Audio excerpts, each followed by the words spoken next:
Après moins d'1 an et demi sur le trône britannique, le roi Charles III s'est lancé dans un combat contre une forme de cancer non précisée, dont l'annonce provoque un choc mardi au Royaume-Uni. J'ai le cancer pour The Sun, le choc du cancer du roi pour The Mirror ou plus simplement le roi a le cancer pour The Telegraph, le portrait du monarque de 75 ans s'étale à la une de tous les journaux britanniques mardi.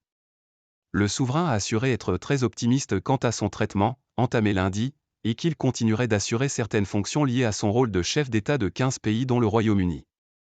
Mais alors qu'il était déjà au repos après une opération de la prostate, son absence s'annonce plus longue que prévu et elle intervient alors que la très populaire Kate, l'épouse de son héritier William, est également en longue convalescence après une mystérieuse opération de l'abdomen. Il revient donc surtout à la reine Camilla, 76 ans, et à William, 41 ans, qui doit reprendre ses activités mercredi après être resté au chevet de son épouse ces derniers jours, de représenter la monarchie auprès du public. C'est au cours d'une intervention il y a quelques jours pour une hypertrophie bénigne de la prostate qu'une forme de cancer a été identifiée, a expliqué lundi soir le palais de Buckingham, qui a fait savoir qu'il ne s'agissait pas d'un cancer de la prostate. Le roi a entamé lundi un programme de traitement régulier, au cours duquel les médecins lui ont conseillé de reporter ses activités publiques, selon le palais.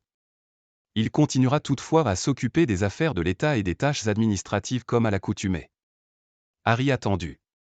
Sans attendre, le prince Harry, fils cadet de Charles installé en Californie, a fait savoir qu'il comptait rentrer au Royaume-Uni pour voir son père malgré les tensions notoires entre le duc de Sussex et son père ainsi que son frère aîné. Selon les médias britanniques, il viendra seul, sans son épouse Meghan et leurs 2 enfants, Archie et Lilibet, comme lors du couronnement. Après avoir appris le diagnostic, le président américain Joe Biden a souligné le courage nécessaire face au cancer, tandis que le français Emmanuel Macron a adressé ses amitiés au roi, se joignant aux vœux de rétablissement qui ont afflué de toute la classe politique britannique, y compris les indépendantistes écossais ou les républicains nord-irlandais. Tous les Australiens vont adresser leurs meilleurs vœux au roi Charles pour une prompte récupération. C'est une nouvelle difficile, a assuré le Premier ministre australien Anthony Albanese, dont le pays en tant que membre du Commonwealth a pour chef d'État le souverain britannique.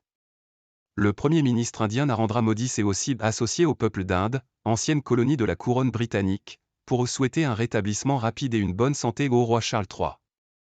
J'espère que le cancer a été détecté tôt et que cela va bien se finir pour lui, a réagi dans les rues de Londres, auprès de l'AFP, Imogen Holder, 26 ans, qui travaille dans les assurances. Je trouve que c'est dur pour lui, il a tellement attendu pour être roi, a estimé Sarah Firizan, commerciale dans l'informatique de 55 ans. À l'image de son opération pour un problème bénin de la prostate, Charles III a choisi la transparence, invoquant le besoin de sensibiliser le public à la prévention et tranchant avec le secret qui entourait la santé de la reine Elisabeth II dans les années précédant sa mort le 8 septembre 2022 à l'âge de 96 ans, à l'issue d'un règne record de 70 ans. Par contre, la royauté s'est montrée plus discrète sur l'opération qu'a subie Kate 42 ans, suivie d'une convalescence longue suggérant des problèmes graves. La princesse, qui n'a plus été vue en public depuis Noël, restera au repos au moins jusqu'à Pâques fin mars. Le palais de Kensington a annoncé il y a une semaine qu'elle était sortie de la clinique privée londonienne où elle a subi cette intervention et qu'elle poursuivait sa convalescence au domicile familial de Windsor, dans l'ouest de Londres.